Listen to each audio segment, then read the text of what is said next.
Hello बच्चों, कैसे हैं आप सब। आई होप कि आप सब बहुत बढ़िया हैं। आज हम करने वाले हैं लेसन नंबर 12 याचक और ज्ञाता, कक्षा 8 भाषा भारती हिंदी का।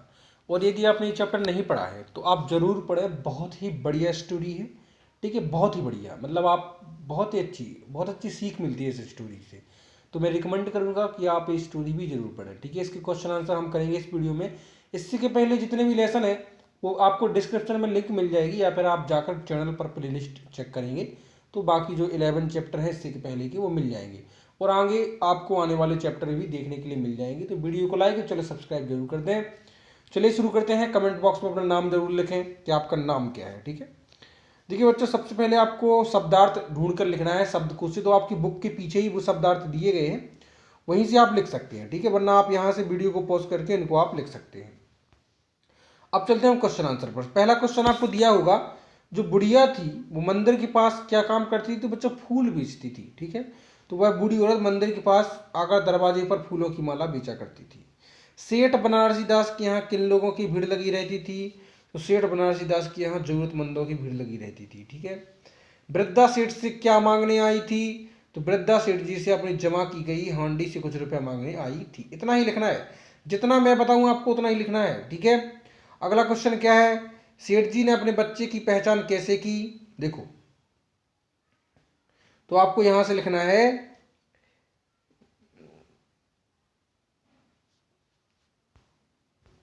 तो बच्चों देखो आपको लिखना है, पहली लाइन लिखना है इस तरह से। देखो, बच्चे का शरीर ज्वर से तप रहा था, पहली लाइन लग गई, ठीक है। अब वह बच्चे को लेकर सेठ जी के घर पहुंची और धरना देकर बैठ गई, ठीक है। नौकर ने सेठ जी के आदेश पर भगा देना चाहा, लेकिन वह टस की मस नहीं हुई। तो सेठ जी स्वयं आए गुस्से में, और लेकिन जैसे ही बच्चे को देखा तो उनका चेहरा निस्तेज हो गया। बच्चे का चेहरा उनके पुत्र मोहन से मिलता जुलता था। मोहन खो गया था 7 साल पहले। मोहन की जांघ पर लाल चिन्ह को देखकर सेठ जी ने अपने पुत्र की पहचान कर ली, ठीक है बच्चों। अगला क्वेश्चन क्या है, बच्चा फिर से बीमार क्यों पड़ गया, ठीक है। तो देखो, बच्चा फिर से बीमार इसलिए पड़ गया, देखो आपको लिखना है, ममतामयी वृद्धा माँ के बिना वह बच्चा फिर से बीमार पड़ गया। एक लाइन में कंफ्रेंस कर देना है, इतना आपको लिखना है, ध्यान रखना, ठीक है। यहां से लेकर यहां तक एक लाइन है, ये वाली लाइन वो ये वाली लाइन, ठीक है। अगला है, उपयुक्त शब्दों का चयन कर रिक्त स्थानों की पूर्ति करें। तो वृद्धा टाट पर लेटी हुई आंसू बहा रही थी, तो कैसे। तो इसका सही आंसर हो जाएगा बच्चों निस्तब्ध, ठीक है। अगला है, असहाय बच्चे को देख मां का ममत्व जाग उठा। क्या जाग उठा, ममत्व। तो आपको यहां से ये वाला भर देना है। आंसुओं में फूलों का क्या हो जाएगा, मकरंद, और ममता की गंध थी, मकरंद, ठीक है, शहद। सेठ जी बच्चे को देखकर हतप्रभ रह गए। वात्सल्य की तरफ ने वृद्धा की जिजीविषा बढ़ा दी, ठीक है। इस तरह से आप इनके आंसर को इधर नीचे देख सकते हैं। सही जोड़ी बनाइए। फूल, तो फूल हो जाएगा आपका सही आंसर हो जाएगा फूल का फुलवारी। याचक दाता, मां ममता, मंदिर पूजा, और मानव मानवता, ठीक है। अगला क्वेश्चन है, निम्नलिखित प्रश्नों के उत्तर विस्तार से लिखना है, आपको बड़े थोड़ी लिखना है। तो देखो, वृद्धा को उसकी मंजिल किस तरह मिल गई। तो आपको लिखना है, तो देखिए बच्चों, आपको यहां से शुरू करना है इसका आंसर। कोई बच्चा अपने माता पिता से भटक गया। उसने देखा कि वह बच्चा असहाय था, रो रहा था। उस वृद्धा ने उस बच्चे को अपनी गोद में बैठाया और उसे रोते बच्चे को शांत कराने की कोशिश की। बच्चे को माँ की ममता मिल गई।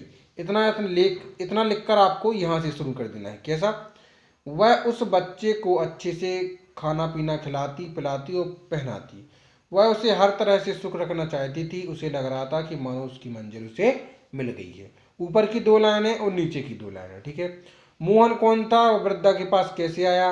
मोहन किसी नगर के सेठ बनारसी दास का बेटा था।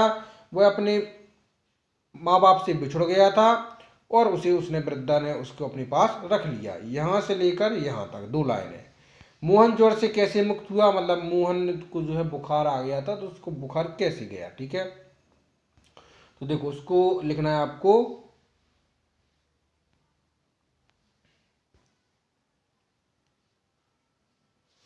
दवा के प्रभाव से कुछ होश आने पर बच्चे ने माँ को पुकारा, बच्चे की हालत फिर भी खराब हो गई। सेठ जी वृद्धा के घर पहुंचे, वृद्धा को अनुनय विनय से लाए। माँ की ममता भरे हाथ का स्पर्श पाकर बालक सचेत हुआ और बच्चे का ज्वर से मुक्ति मिल गई। यहाँ से लेकर आपको बता, यहाँ से लेकर यहाँ तक। ठीक है बच्चों। अगला क्वेश्चन है आपका, सेठ, याचक और वह दाता, इस वाक्य का स्पष्ट कीजिए। ठीक है, तो इसको तो आपको आई थिंक पूरा ही लिखना है कि वृद्धा ने सेठ जी के घर जाकर मोहन के माथे पर हाथ फेरा। मोहन ने हाथ को पहचान लिया, उसने आंखें खोल दी। ठीक है, और बोला, तुम आ गई माँ? हाँ बेटा, तुम्हें छोड़कर कहाँ जा सकती हूँ। उसने मोहन का सिर गोद में रखा, थपथपाया। मोहन को नींद आ गई। कुछ दिनों बाद मोहन स्वस्थ हो गया।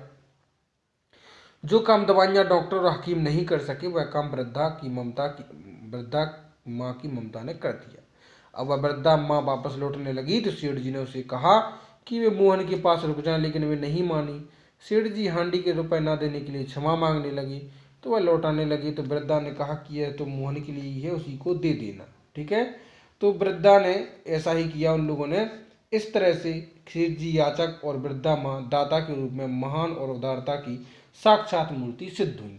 इतना आपको लिखना है यहाँ से। ठीक है, यहाँ से यहाँ तक, और वो बाकी ऊपर वाला। ठीक है, सेठ जी और वृद्धा के चरित्र में किसका चरित्र आपको अच्छा लगा, उसकी कोई 3 विशेषताएं लिखिए। ठीक है, तो आपको अब सेठ जी और वृद्धा के चरित्र में वृद्धा का जो स्वभाव है वो अच्छा लगा। 3 विशेषताएं वृद्धा की आप इस तरह से लिख सकते हैं। वात्सल्यमयी माँ का ममत्व वृद्धा के बच्चे के प्रति और उसकी ममता भरी हुई है। सेवा परायणता, बच्चा वृद्धा बच्चे की तरह हर तरह से परवरिश करती है और परिस्थिति में भी अपने ध्येय में लीन होकर दायित्वभार निभाती है। त्याग और भेदभाव वृद्धा में था, है ना। उसने अपने इकट्ठे किए हुए पैसे हांडी को सेठ जी के पास जाकर धन्य होती है। सेठ जी के बच्चे का पालन पोषण अपने तेजी की भावना से ऊपर उठकर करती है। भाषा अध्ययन में क्या कहा गया है, इस कहानी में ऐसे 5 वाक्य लिखिए जहां अवतरण चिन्ह का उपयोग किया गया है। ठीक है, तो आपको दिख रहे हैं 5 वाक्य, यहाँ दिख रहा है ना, देखो यह वाला ऐसे अवतरण चिन्ह। जब कोई सेंटेंस बोलता है ना तो 2 कॉमा लगा देते हैं ऊपर, तो वो अवतरण चिन्ह हो गए। तो आपको सामने 5 वाक्य दिख रहे हैं, तो आप इनको नोट कर लें। निम्नलिखित मुहावरों का अर्थ स्पष्ट करते हुए वाक्य में प्रयोग करें। देखो, टस से मस ना होना, हाथ पांव फूल जाना, चंगुले में दबाना, तांता बांधना, जान में जाना। आपको दिख रहा है टस से मस न होना मतलब एक स्थान से न हटना, और वाक्य प्रयोग है, धरने पर बैठे शिक्षक धरना स्थल से टस के मस नहीं हुए। वीडियो को पॉज करके इजीली आप इनको नोट कर सकते हैं। ठीक है, इसमें कोई बताने वाली कोई भी बात नहीं है। याचक एवं दाता शब्दों के क्रिया रूप लिखकर संज्ञा और क्रिया शब्द में वाक्य बनाइए। आंसर इस तरह से, याचक और दाता शब्दों के क्रिया रूप याचना और दान देना होता है। संज्ञा में इस तरह से, याचकों का ताता लगा जाता, याचक याचना करते, दाता याचकों में भेद नहीं करते, और दानी लोग प्रतिदिन दान करते। दुखिया शब्द के दुख शब्द में या प्रत्यय लगा है, दुख प्लस या दुखिया, इस कारण या और 12 प्रत्यय लगाकर शब्द बनाइए। तो आपको शब्द सामने दिख रहे हैं, इनको आप इजीली बना सकते हैं। ठीक है बच्चों, आ और बी उपसर्ग लगाकर शब्द बनाना है, तो वो भी आपको सामने स्क्रीन पर दिख रहे हैं। आ उपसर्ग, उपसर्ग आगे लगाया जाता है, प्रत्यय पीछे लगाया जाता है, तो जो आगे लगाया है वो उपसर्ग है। आ प्लस शुभ, मूल शब्द शुभ है तो अशुभ। ठीक है, आ प्लस शुद्ध अशुद्ध, अपवित्र अपावन अचल। ठीक है, और विकार विनाश विलीन विलाप विलीप। ठीक है, अब आपको जो गद्यांश पढ़कर इनके आंसर देना है, तो मैं आपको डायरेक्ट आंसर पर ले चलता हूँ, वहां पर आप आंसर जो है लिख सकते हैं। देखो आपको आंसर दिख रहे होंगे, इनको आप लिख लीजिए। ठीक है, आई होप कि आपको क्लियर हो चुका होगा। वीडियो को लाइक और सब्सक्राइब करें। मिलते हैं नेक्स्ट वीडियो में जल्दी ही आपसे। Take care.